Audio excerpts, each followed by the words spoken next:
Toyota Prado is one of Australia's top-selling and indeed most capable four-wheel drives. And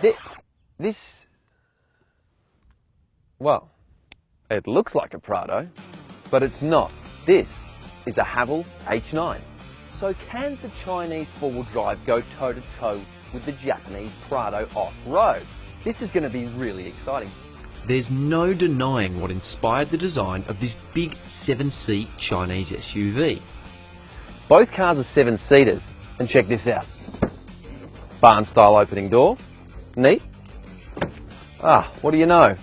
Another barn-style opening door. But before we explore any more off-road tracks to see how the Chinese Challenger compares, I want to see how they perform on-road. These big four-wheel drives are pretty cool. You really do feel like king of the road sitting up so high. And the Prado is a known quantity. This 2.8 litre 4-cylinder diesel engine provides plenty of smooth, low-end torque, and it makes the driving experience very relaxed, very easy. And little features like radar cruise control make longer journeys a lot more comfortable. And it comes with a 6-speed automatic transmission, which is diligent, but it's not the most reactive gearbox we've ever used. The Prado also sits very comfortably on the road at 100 kilometres an hour, whereas the floaty steering of the HAVAL requires constant micro corrections. It kind of wanders left or right in its lane. Speaking of the HAVAL, let's take a closer look. So there's a lot to like about this HAVAL. It's really well presented. I love that digital dash. All of the buttons and controls look and feel much nicer than the Prado, but this central screen on a sunny day like today, it's very difficult to see. Now the HAVAL's pumping a tiny 2-litre turbocharged petrol engine, but you know what? It actually goes pretty well. It's hooked up to an 8-speed automatic, which is probably a better unit than in the Toyota. It shifts a little quicker, and you also get paddle shifters. Sporty. The suspension is also a little bit softer, so it absorbs a few more of those little corrugations and ripples that you really feel in the Prado. A couple of other features you get in this car that you don't get in the Prado include an electronic park brake and an auto hold function. Let's see how they compare inside. The interior of the Prado has improved a lot, but there's still an agricultural feel to the cabin of this car. The centre stack is very old-fashioned. You've got the hand-operated park brake, and there's just a sense that a lot of this car is a little bit dated. But you could argue that dated is also reliable. It's tried and it's tested.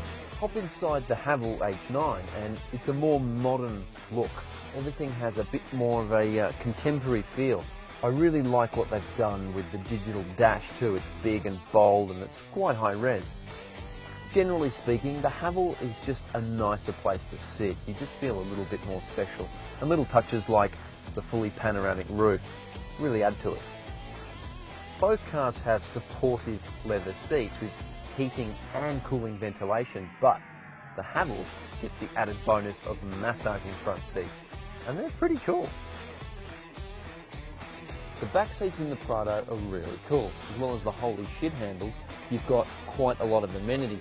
Down here, you've got the temperature adjust, digital, and also heated rear seats. Well, the back of the HAVAL is almost identical to the Prado. Same holy shit handle, same folding, sliding rear seat. You get access to the back, but my favourite, USB port down here, not just a 120-volt socket. So, backseat bandits in the Prado, how do they go? Well, it's not too bad back here. You get a vent, cup holder, nice mod comms, and folding the seats isn't too hard. It's a manual process, and overall, not really made for people my size, for adults. So, in the back seat of the HAVAL, and surprise, surprise, very similar to the Prado. You've got the vents here, the cup holders here. But there's one major difference: powered seats. I'm really surprised what HAVAL has done with this car. Okay, it's a blatant rip-off of the Prado, but it actually drives pretty well on the road. But can it keep up with the Prado off-road?